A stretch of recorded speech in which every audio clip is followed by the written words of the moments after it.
I guess tomorrow is my birthday. Here we go, Craig. You just better not be late for your own birthday party. For real, though, this dude might be late to his own funeral. Oh, for real, Steph? I thought we was cool like that. You know what? Since you're going to be a judge, you see a church right across the street right there, you need to go over there and go to that church to be that type of judge. All right, come on and go with me. I'll come to church. I mean, I ain't scared.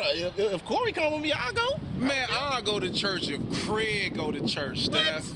Nah, I for real, I ain't going. Tomorrow my birthday, so you know I gotta, tomorrow my birthday. You going to hell, Craig. Oh, don't say that. Don't say that. First of all, they don't even look like a church, okay? I know y'all say it's a church, but where's the sign there? I don't see no sign. I ain't never seen nobody going in and out of there. And the church probably ain't even open. That church It's clearly open. I see people going in and out there all the time. If it's people going in and out of there, they must be stacked up like sardines. That church too small. You're crazy.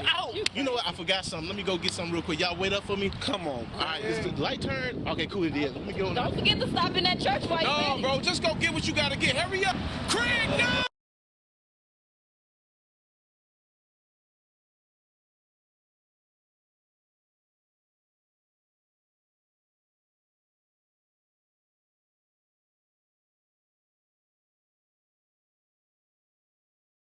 All right. We got tomorrow is not promised. Yeah. And here I am, bang. Tomorrow is not promised. So, believe it or not, I did this film right before the closing of the of everything. This is right before the pandemic, 2020. I did this like in I finished this like in March. I think I finished this early March or late February of 2020. Tomorrow's not promised. I had no idea what was going to happen coming up, but that's what God is about. See, that's how God is. He's so perfect in his ways and his will because he knew what was about to happen, and a lot of people are going to be lost.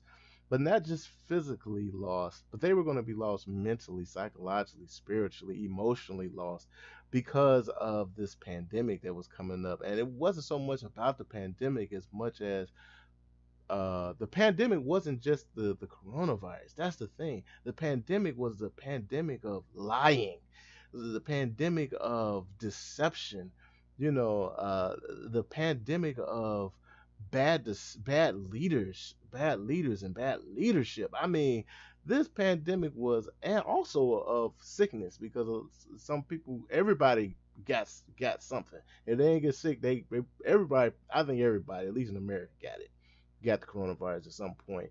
My parents, they got extremely sick. At some point, I thought they were going to die. I had to take care of them by myself. And it was right at the beginning when no one knew anything, but and I didn't even know it was the coronavirus. I just knew they were super sick, and so God was just leading me how to take care of them, what to do, giving them vapor rubs and what to cook for them because they didn't want to eat, telling them when to drink, how to drink. He'll wake me up at 2 o'clock in the morning and tell me to do certain things, and eventually they came out of it. It took them about 2 weeks before they got better, but it was the worst of it really. What you hear about it, one day they didn't move. One was on the couch, one was on the bed, and they didn't move the whole day. I mean, did not move, and I was just like, oh my gosh, you know. Anyway, I got it too. It went the opposite way with me. Cause I got it at the same time they got. Now we had the symptoms that we had similar was we had this cough that was a weird cough. It was a dry cough that you couldn't control. Like how you could feel a cough coming and you go, hold just a second, but you couldn't do that with this COVID cough. The COVID cough just come out, but it was super dry. And what other thing do we have in common? The way stuff tastes was different. But here's the thing that was different for me because I didn't have no headaches, no nausea and all that. Some of them had that and all that, and my breathing and all that. So the thing that happened, their temperature went up to 102, whatever. My temperature went down to 97 and stayed down there for a whole week straight.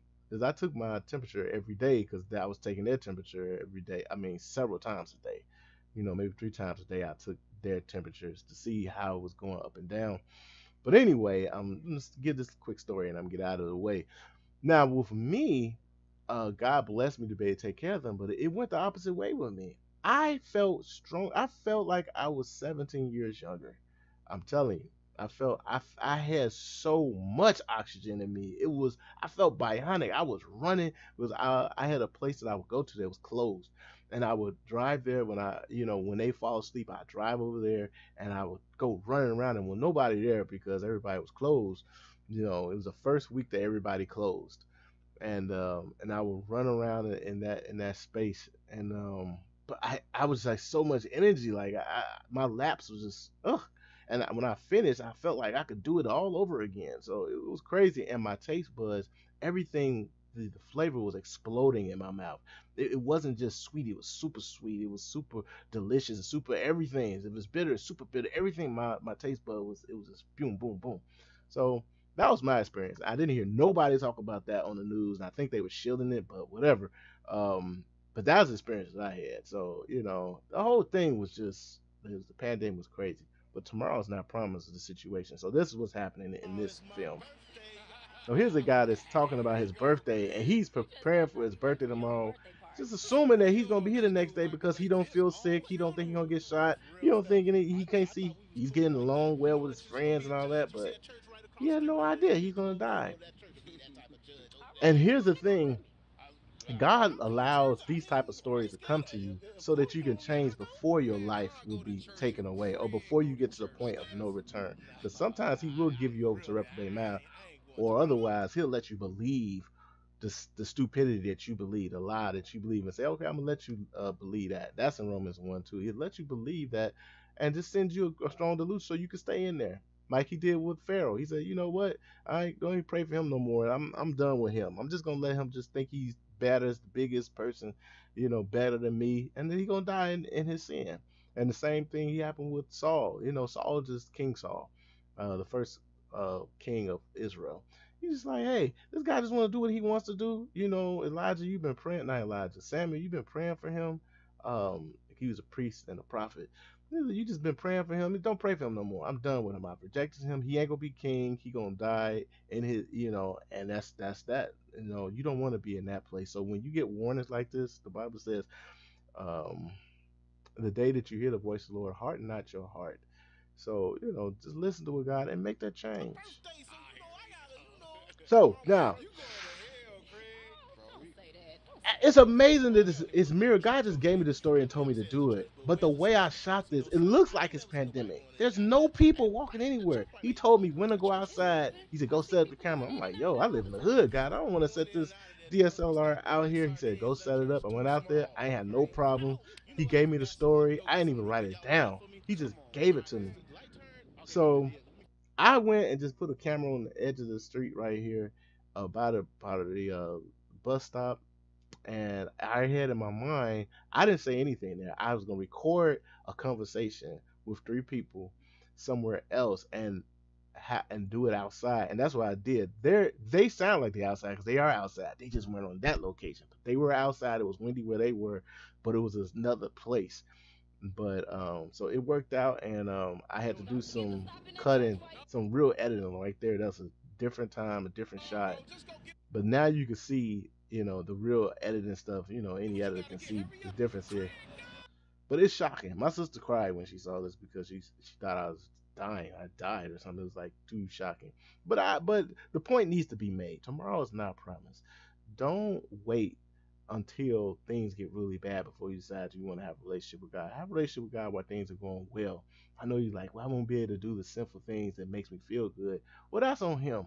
You make the decision to do what's right, and then you tell him, hey, I'm afraid I'm gonna mess up and go back because I want to do sin. I want to make myself feel better. Lord, help me, and He'll help you. He'll help you. You just gotta trust Him and wait and see. So that's all I want to say about the tomorrow's not promised. All right, so I hope you enjoyed